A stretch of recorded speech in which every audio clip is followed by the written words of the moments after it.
Hello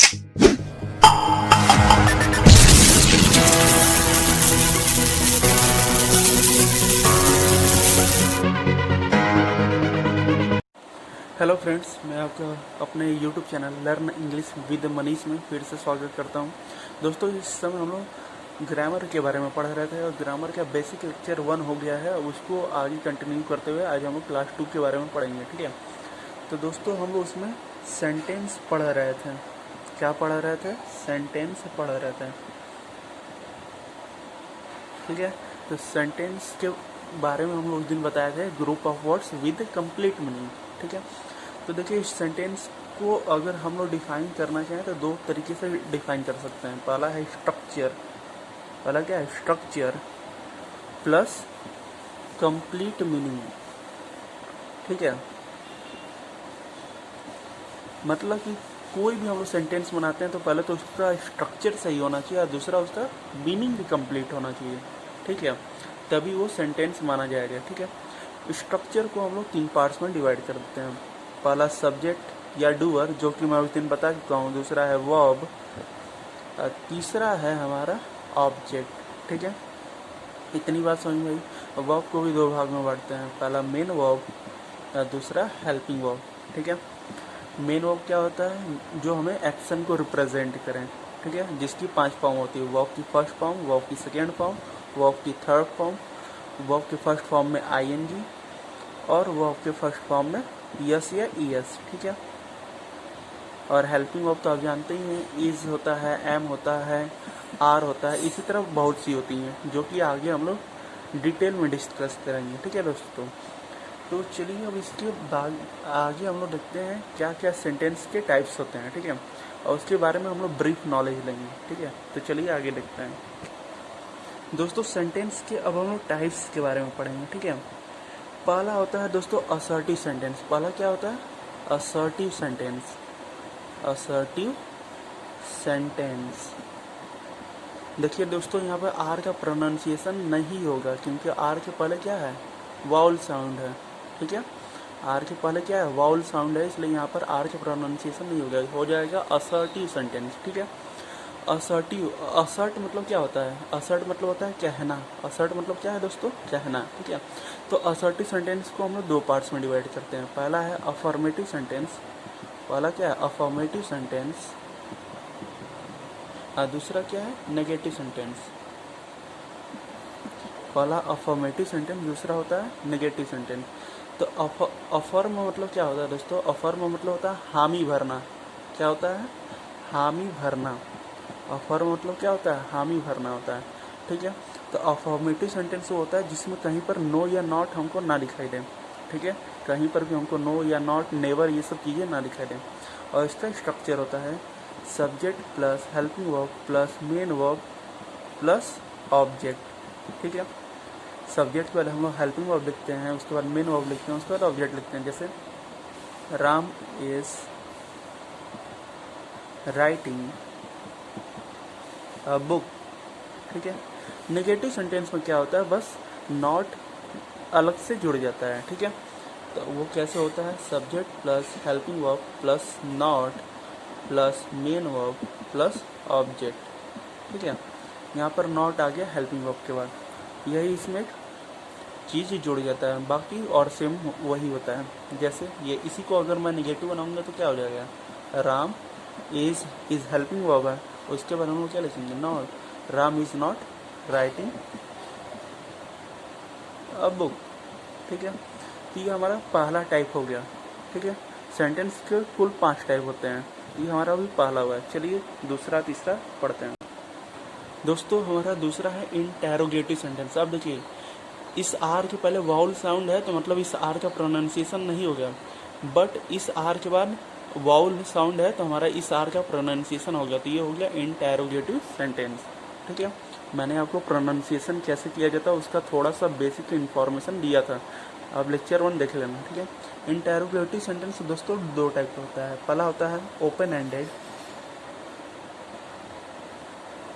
दूसरा होता है क्लोज एंडेड। इंटेरोगेटिव सेंटेंस कितने टाइप का होता है? पहला होता है ओपन एंडेड, दूसरा होता है क्लोज एंडेड। ओपन एंडेड का मतलब होता है जिसका आंसर हम लोग सेंटेंस में दें। मतलब मैं आपसे पूछा कि कल आप कहाँ गए थे, तो आप मान लीजिए कोई गया होगा मथुरा, कोई गया होगा कहीं और, तो वो बोलेगा मैं यहाँ गया था। दूसरा है क्लोज एंडेड। क्लोज एंडेड का आंसर यस या नो में दिया जाता है। क्लोज एंडेड का आंसर यस या नो में दिया जाता है। जैसे मैं पूछूंगा कल आपने पढ़ाई की थी, तो आप बोलोगे या तो यस बोलोगे या तो नो बोलोगे, ठीक है। तो ओपन एंडेड और क्लोज एंडेड का स्ट्रक्चर क्या होता है, चलिए देख लेते हैं। ओपन एंडेड में सबसे पहले हम लोग क्वेश्चन वर्ड लिखते हैं। सबसे पहले हम लोग क्या लिखते हैं, क्वेश्चन वर्ड। और क्वेश्चन वर्ड के बाद हम लोग क्या लिखते हैं, हेल्पिंग वर्ब लिखते हैं हम। उसके बाद हम लोग सब्जेक्ट लिखते हैं, फिर उसके बाद मेन वर्ब लिखते हैं, प्लस ऑब्जेक्ट लिखते हैं। और क्वेश्चन मार्क लगाना अनिवार्य है। बिना क्वेश्चन मार्क लगाए आप नहीं बोल सकते हो कि इंटेरोगेटिव सेंटेंस है, ठीक है। जैसे मैं लिखता हूँ what have you seen in the Taj, मतलब कि आपने ताज में क्या देखा था, ठीक है। आपने ताज में क्या देखा था। ऐसी का क्लोज एंडेड बनाएंगे तो हम क्या हो जाएगा, हैव यू। क्लोज एंडेड में कुछ नहीं होता है स्पेशल, बस यही होता है कि वहाँ पर क्वेश्चन वर्ड हट जाता है। उसकी शुरुआत कैसे होती है, हेल्पिंग वर्ब से शुरू होती है, फिर उसके बाद सब्जेक्ट लिखते हैं, फिर मेन वर्ब, फिर ऑब्जेक्ट, बस यही अंतर होता है, बाकी सब वही होता है, ठीक है। तो हो जाएगा have you seen the Taj, मतलब कि आपने ताज देखा है, तो आप यस या नो में बोलोगे, ठीक है। चलिए अब तीसरा देखते हैं दोस्तों। तीसरा हमारा है इम्पेरेटिव सेंटेंस। इम्पेरेटिव सेंटेंस में दो स्ट्रक्चर यूज होता है। कौन कौन सा? पहला होता है वर्ब का फर्स्ट फॉर्म प्लस ऑब्जेक्ट, मतलब वर्ब के फर्स्ट फॉर्म के साथ हम लोग ऑब्जेक्ट को लिखते हैं। और दूसरा होता है late plus object plus verb का फर्स्ट फॉर्म प्लस ऑब्जेक्ट, ठीक है। Late plus object plus verb का फर्स्ट फॉर्म प्लस ऑब्जेक्ट। अब देखिए इम्पेरेटिव सेंटेंस तक भी दो स्ट्रक्चर होते हैं। पहला वर्ब के फर्स्ट फॉर्म के बाद हम लोग ऑब्जेक्ट बोले, और दूसरा late plus object plus verb के फर्स्ट फॉर्म प्लस ऑब्जेक्ट। जो ये स्ट्रक्चर होता है उससे हम लोग इतने टाइप का भाव प्रकट करते हैं। आप पूछेंगे ये आप क्या लिख दिए, ROCAWP, इसका मतलब क्या है, तो रोका रो, आर से मतलब रो, ये पूरा रोका लिखा है, ठीक है।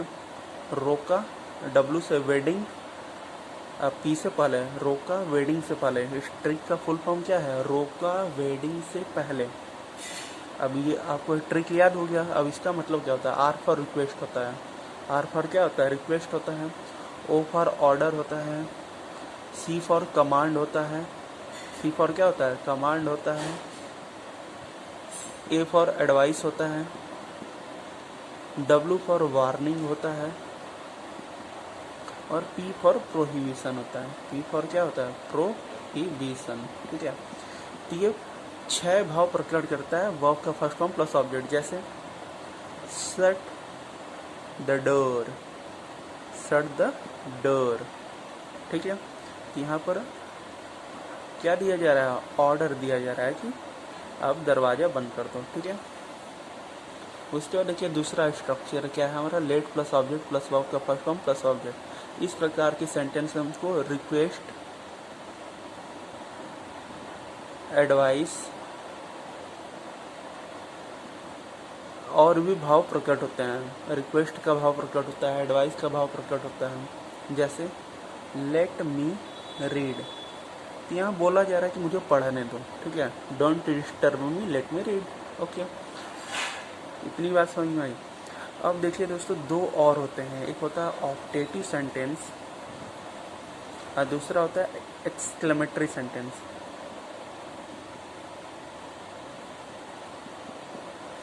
चौथा क्या होता है, ऑप्टेटिव सेंटेंस। पांचवा होता है एक्सक्लेमेटरी सेंटेंस। तो दोस्तों इन दोनों के बारे में मैं आपको अभी नहीं बताऊंगा। इन दोनों के बारे में मैं आपको डिटेल में बताऊंगा नरेशन पढ़ाते समय। इतना डिटेल बता दूंगा कि आपको कभी कंफ्यूजन नहीं होगा। अभी के लिए सेंटेंस क्या होता है, उसके जितने टाइप्स होते हैं वो मैंने आपको पूरा ब्रीफ में समझा दिया। इतना आपके लोग के लिए सफिशिएंट है। वीडियो अच्छा लगेगा तो लाइक करना, सब्सक्राइब करना और शेयर करना, ठीक है। धन्यवाद दोस्तों। जय हिंद, जय भारत।